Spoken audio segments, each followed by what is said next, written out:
पंजोता साहब, फैसल वाडा साहब red line cross तो नहीं कर गए?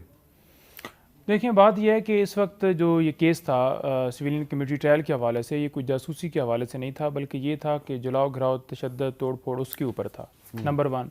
नंबर टू, जब आपके पास एक पूरा सिस्टम मौजूद है, एक हायरार्की है पूरी, जिसमें आप देख लें civil court, high court, supreme court, एक पूरा सिस्टम आपके सामने अवेलेबल है, और उसके अंदर पीपीसी हो या एंटी टेररिज्म कोर्ट के हवाले से मुकदमात हों, तो आप वो मौजूद लॉ होने के बावजूद, वो लगने के बावजूद, आप कैसे उसको जो है मिलिट्री लेकिन कोर्ट इसमें के एक अंदर सवाल कर पैदा सकते हैं। होता है कि वो जो 21D जी उसको गैर मौसर किया गया, जी, उसकी कोई जरूरत थी?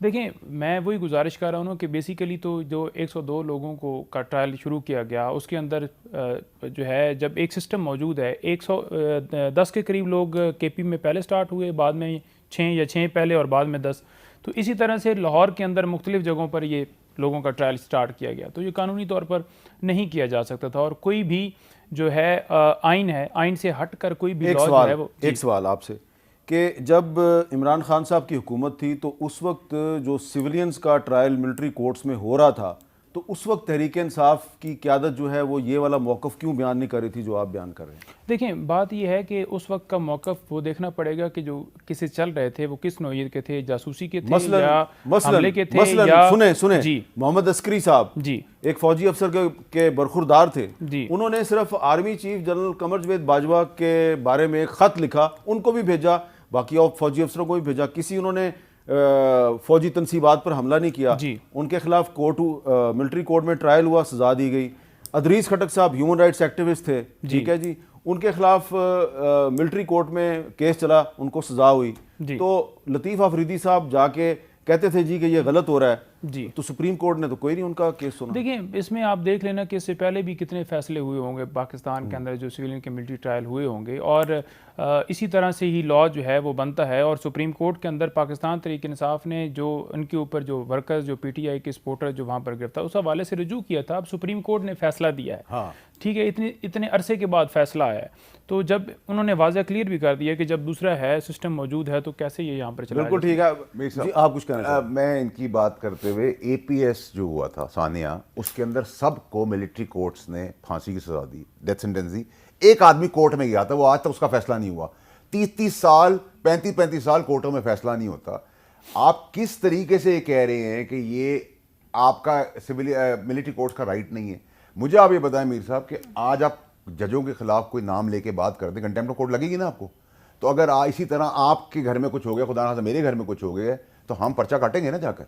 तो ये कैसे हो सकता है कि आप तनसीबात उड़ा रहे हैं, तनसीबात के अंदर फौज की इंस्टॉलेशन को आग लगा रहे हैं, बदमाशी करते हैं, और उसके बाद आप जो आपके हिसाब से जो भी डीबी जो भी है लॉ, वो उसको सस्पेंड कर दिया है, तो उसके तहत आपने क्या किया है कि इस मुल्क के अंदर आए, साजिश करें, सीक्रेट एक्ट लें, जो फौजी काम कर रहे हैं आज, जो कल रिटायर होंगे, वो भी सिविलियन एक्ट के अंदर कोर्टों में चले जाए, तो इस मुल्क के अंदर खुली लाइसेंस दे दिया आपने तबाही करने का। इस पे तालड़ साहब, आपसे मेरा सवाल यह है कि सुप्रीम कोर्ट के एक 5 मेंबर बेंच ने फैसला दिया है कि जी सिविलियंस का मिलिट्री कोर्ट्स में ट्रायल नहीं हो सकता, तो आप नहीं समझते कि ये आइन और कानून की बालादस्ती कायम हुई है इस फैसले से? क्योंकि कलभूषण भी एक सिविलियन है ना, और कलभूषण भी एक सिविलियन है, और कल को कोई दहशतगर्द किसी जगह पे गुंजान आबाद इलाके में जाके खुदकश हमला करेगा और उसके जो सहूलतकार पीछे पकड़े जाएंगे वो भी सिविलियन होंगे। तो ठीक है, बिल्कुल बड़ा अच्छा है कि आप अब मिलिट्री ट्रायल कोर्ट्स में ट्रायल ही बंद कर दें। आपको याद होगा जब अब दहशतगर्दी की जंग लड़ रहे थे, जिसमें हजारों सिविलियंस ने, फौजियों ने, पुलिस वालों ने जामे शहादत नोश किए हैं, हमारा खून बहा है इन गलियों में, इन सड़कों में, हमारे शहरों में बारूद की बू फैली रहती थी, उसमें किस तरह कंट्रोल पाया गया था? क्योंकि दहशतगर्दों का, शर पसंदों का ट्रायल जब चलता था आम कोर्टों के अंदर, वो जज को भी डराते धमकाते थे, रिलीफ लेते थे, और फिर डबल कार्रवाइयां करते थे बेल लेने के बाद। बात यह है कि जब 21D आपने उड़ा दिया, आपने कलभूषण को भी रिलीफ दिया, आपने आज के बाद अगर कोई गैर मुल्की जासूस पाकिस्तान की सालमियत के खिलाफ पाकिस्तान के अंदर कोई भी ऑपरेशन करेगा, आपने उसको यह कह दिया कि तुम्हारा मिलिट्री कोर्ट में ट्रायल नहीं होगा। आपने दहशतगर्दों को कह दिया कि आपका मिलिट्री कोर्ट में ट्रायल नहीं होगा, तुम जो मर्जी करो। मैं बहुत बड़ी बात कर रहा हूं, और देखिए एस्पियोनाज क्या होता है, एस्पियोनाज ये होता है कि आप अंदरूनी तौर पे ऐसे हमले करें जिससे बैरूनी ताकतों को ये मौका मिले कि वो आप पे हमला कर दें। 9 मई की रात अगर खुदा ना खास्ता बॉर्डर के पार से हमला होता तो लाहौर में दिफा कौन करता?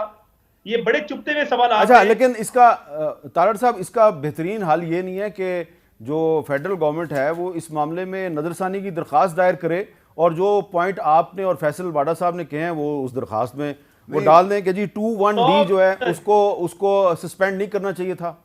तो 100% इसके खिलाफ जाना चाहिए फेडरल गवर्नमेंट को। और मेरी आपकी पिछली दफा आपके फोरम पे हमने सेनेट के इजलास के लिए आवाज उठाई, आज सेनेट का इजलास हो गया।